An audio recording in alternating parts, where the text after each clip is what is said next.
अव्यक्त होकर भी साथ सदा रहते, अव्यक्त होकर भी साथ सदा रहते। गूंज रही मधुबन में मुरली तुम्हारी, परम पिता शिव बाबा परमात्मा की,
ओम शांति। जीवन को पलटाने वाली एक अद्भुत जीवन कहानी भाग 2। इस पुस्तक के अंतिम चरण पर हम हैं, अर्थात इस पुस्तक के अंतिम पाठ का आज हम अभ्यास करेंगे। इस अंतिम पाठ में बाबा ब्रह्मा बाबा अव्यक्त होने के बाद प्रथम ही आदरणीय दादी गुलजार जी के तन में आकर कैसे उन्होंने अपने अंतिम क्षणों का अनुभव था वो बच्चों के सामने रखा। और बाबा के जाने के बाद यज्ञ वत्स तो है ही, परंतु साथ साथ अन्य आत्माएं जो भी बाबा से स्नेह से जुड़े थे, उनके मन के भाव वो भी यहाँ पर सुनाए गए हैं। तो सुनते हैं। इस पाठ का नाम है प्रीत भरी यादें। ब्रह्मा बाबा के अव्यक्त होने के बाद और उनके पार्थिव शरीर के तत्व सेवा पर उपस्थित हो जाने के पश्चात मधुबन के छोटे हॉल में जब सबकी स्नेह भरी याद और प्रेम भरे संस्मरण मन में समाई, जिज्ञासाएं और भाव भरे उद्गार लेकर जब ब्रह्मा कुमारी गुलजार बहन ने संदेशी के रूप में ध्यान अवस्था में उड़ान भरी थी, तब ब्रह्मा बाबा ने पार्थिव शरीर में अपने अंतिम क्षणों का संक्षिप्त समाचार भी सुनाया था। ब्रह्मा बाबा ने बताया था कि क्लास समाप्त होने के बाद जब वे सभी वत्सों को अच्छा बच्चे अब छुट्टी ऐसा कहकर कमरे में वापस लौटे, तो उन्हें हृदय क्षेत्र में असामान्य अवस्था का अनुभव हुआ, जिसे कि लौकिक भाव में लोग दर्द कहते हैं। वे शैया के बाजू पर बैठे ही थे कि उसकी मात्रा तेजी से बढ़ती गई। कुछ क्षणों के लिए शरीर और आत्मा में एक संग्राम की सी अंतिम स्थिति थी, मानो कि कर्मों का रहा हुआ थोड़ा सा हिसाब अब स्थायी रूप से विदा लेना चाहता था। दोनों में मल्ल युद्ध हो रहा था, परंतु फिर भी साक्षी स्थिति बनी हुई थी। आत्मा पर देह अभिमान की परछाई नहीं पड़ी। आत्मा देह की अस्वस्थता को और हृदय में उत्पन्न होने वाली पीड़ा को अपने नियंत्रण में रखे हुए थी। कुछ ही क्षणों बाद ऐसा आभास हुआ कि चेतन आत्मा ने शरीर का एहसास छोड़ना शुरू किया है, मानो पांव के पंजे से लेकर चेतना बड़ी तीव्र गति से स्वयं को समेट रही थी और भ्रुकुटी की ओर लपक रही थी। होते होते वह आत्मा जो उड़ता पंछी है, शरीर छोड़कर अव्यक्त धाम की वासी हुई। जैसे मक्खन से सहज ही बाल निकल जाता है, वैसे ही आत्मा देह रूपी कलेवर को छोड़ शिव बाबा के पास आ पहुंची। इस प्रकार देह की अंतिम परीक्षा जो इस दुनिया में हर एक को पार करनी होती है, वह भी पार हुई और इस प्रकार कर्म बंधन तथा देह बंधन समाप्त हुआ। बाबा ने कहा, वत्सो, मैं कोई आपसे दूर नहीं हुआ, बल्कि पहले शरीर होने के कारण जो आप सबसे मिलने की बाधा थी, वह समाप्त हो गई। अब तो आप जब भी चाहे, जहां भी चाहे और जितने समय के लिए चाहे बुद्धि योग बल द्वारा मुझसे मिल सकते हैं। मैं तो बेहद विश्व की सेवा पर उपस्थित हुआ हूँ और आप लोगों के लिए सतयुग की स्थापना की रफ्तार तेज करने गया हूँ। पहले भी जब मैं शरीर में था, तब आप बच्चे देह में होते हुए भी मिलते तो बुद्धि योग के बल से ही थे और अब भी उसी रीति से मिलकर उससे भी अधिक अनुभव कर सकते हैं। कुछ वत्स सोचते हैं कि हम तो बाबा से अधिक मिले ही नहीं पाए। कुछ वत्स सोचते हैं कि हम तो बाबा से अधिक मिल ही नहीं पाए और समय हाथ से निकल गया, परंतु वास्तव में अभी भी विशेष कुछ बिगड़ा नहीं है। परंतु अगर अब भी ध्यान न दिया, बुद्धि की लाइन क्लियर रख, मिलन न मनाया, तो यह समय भी हाथ से निकल जाएगा। फिर तो पछताने से कुछ भी नहीं होगा।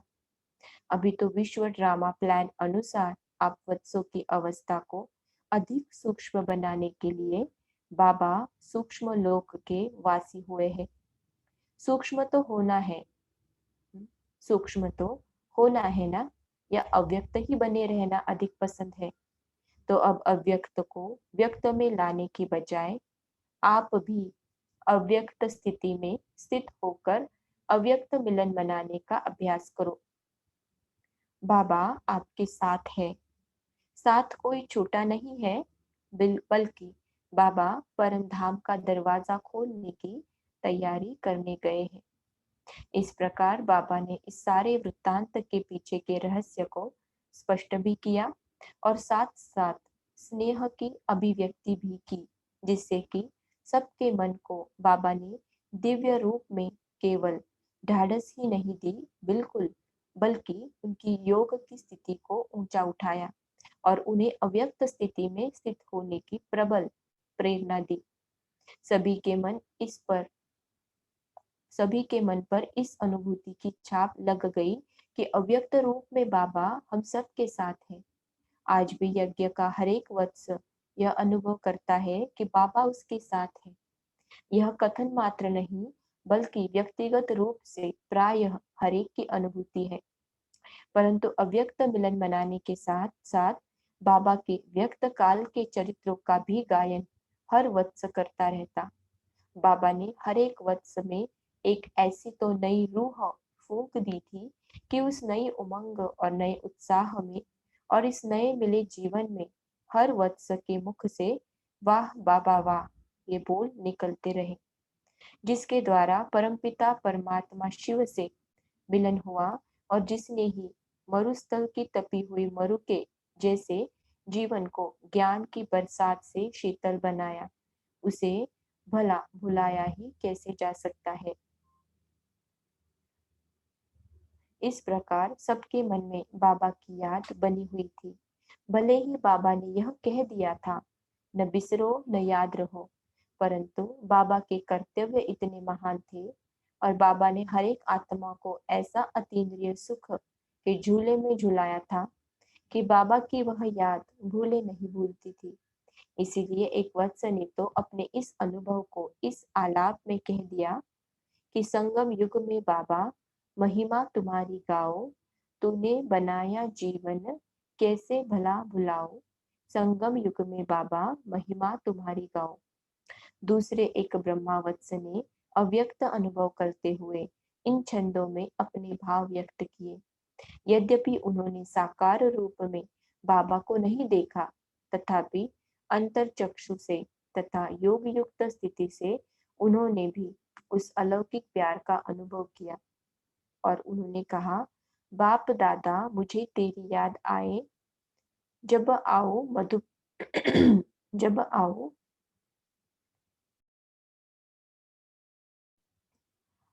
बाप दादा मुझे तेरी याद आए, जब आओ मैं मधुबन में, तो दिल के अंगनवा उतर आए, आज बाबा मुझे तेरी याद आए।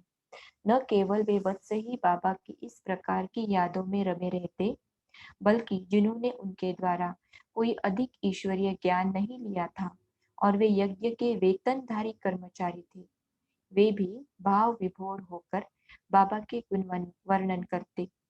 जो माली बाबा के बगीचे को सींचता था, संवारता था, वह उसकी देखभाल करता था, एक दिन इस लेखक से यह कहते हुए उसके दो नेत्रों से प्यार के मोती प्रकट हुए। उस माली ने कहा कि जगदीश भाई, बाबा में इतना प्यार था कि आपसे क्या कहो। मैं पढ़ा लिखा तो वैसे भी नहीं, इसलिए किन शब्दों में वर्णन करूं। देखो न, मैं तो एक छोटे कुल का अदनासा माली हूँ। मेरे से भी बड़े बड़े माली और इस संसार में बहुत हैं, परंतु फिर भी बाबा मुझे कहते, माली बच्चे। उन्होंने कभी मुझे माली कहकर नहीं पुकारा, कभी भी नौकर समझकर मुझसे व्यवहार नहीं किया, कभी भी घटिया समझकर मुझे नहीं देखा। जैसे और बच्चों को देखते समय उनके चेहरे पर मुस्कुराहट होती थी और उनके आंखों के कोने सिकुड़ जाते, मैं देखता था कि मुझे भी वे वैसी ही निगाह से देखते थे। उनके उस चेहरे व नेत्रों से प्रवाहित होकर वह प्रेम का प्रवाह मेरे मन में सीधा ही उतरता आता था। इसीलिए वो प्रेम की सूरत मैं कभी भी नहीं भूल सकता।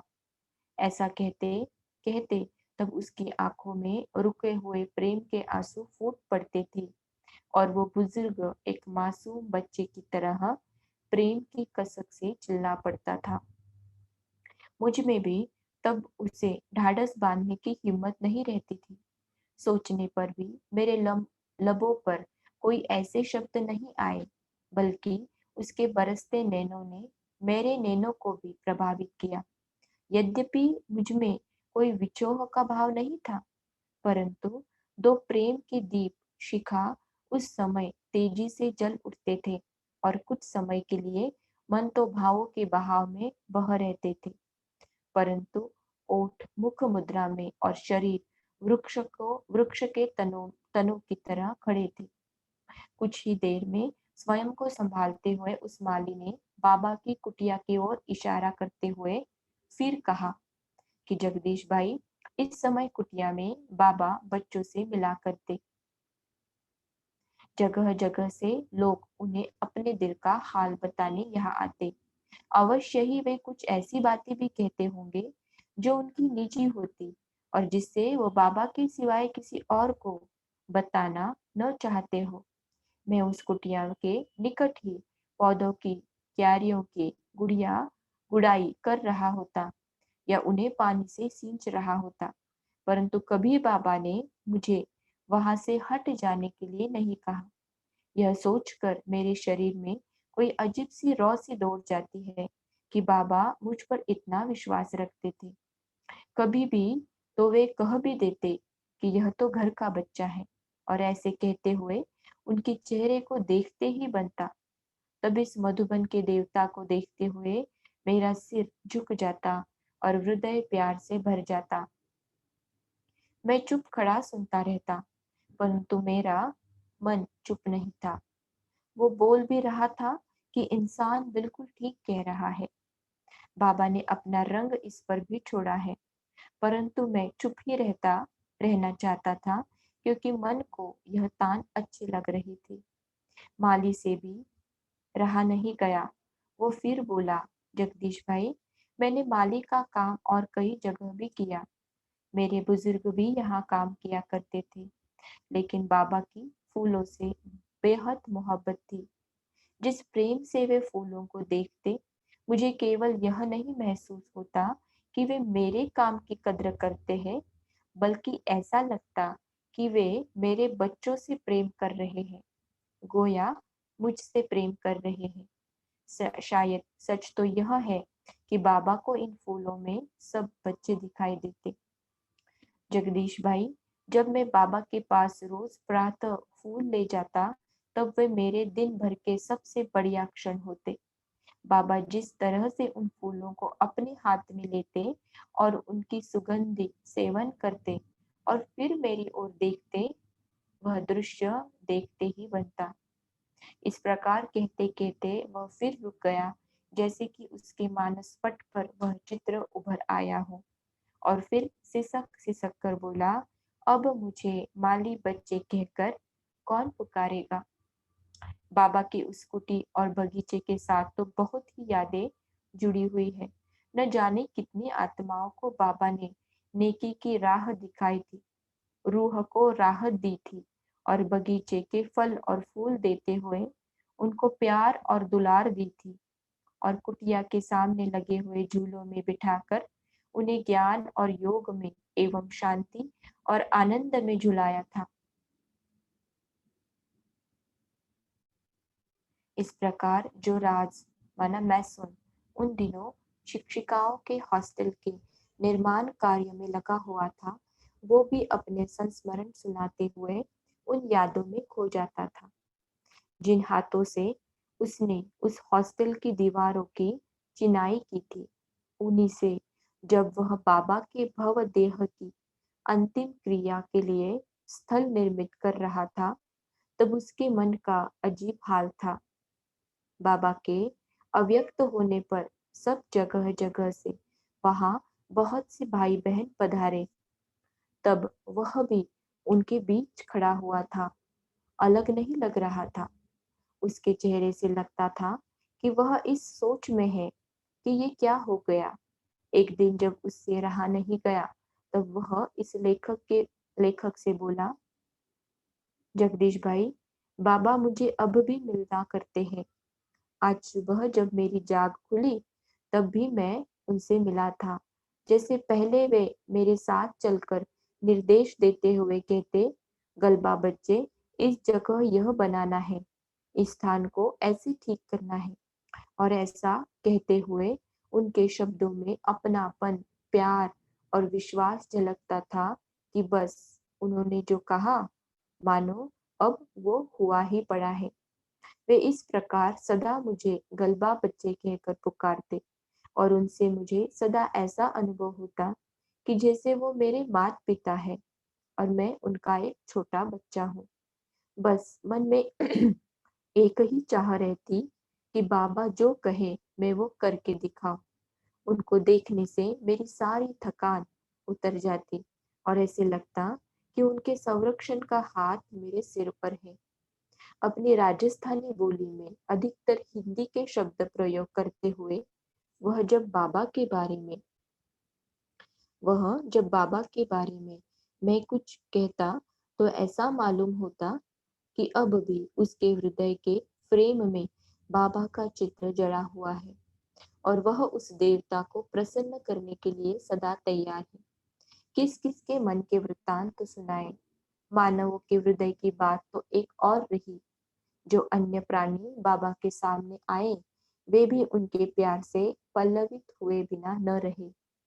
इस विषय में बाबा के अव्यक्त होने के बाद एक एकत्रित हुई भाई बहनों को संबोधित करते हुए पर्वतराज आबू की एक चिड़िया की ये दास्तान सुनाई थी। दादी जी ने किस्सा इस प्रकार सुनाया।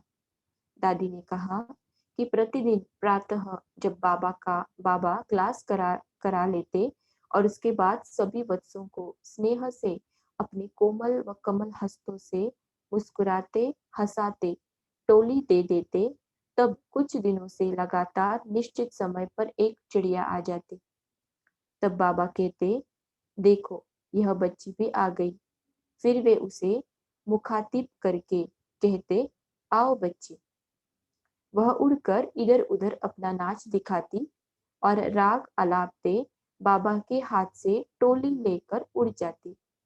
जिस दिन बाबा ने प्रातः क्लास नहीं कराई, बेचारी वह चिड़िया आकर इधर उधर मायूसी में देखती ही रही,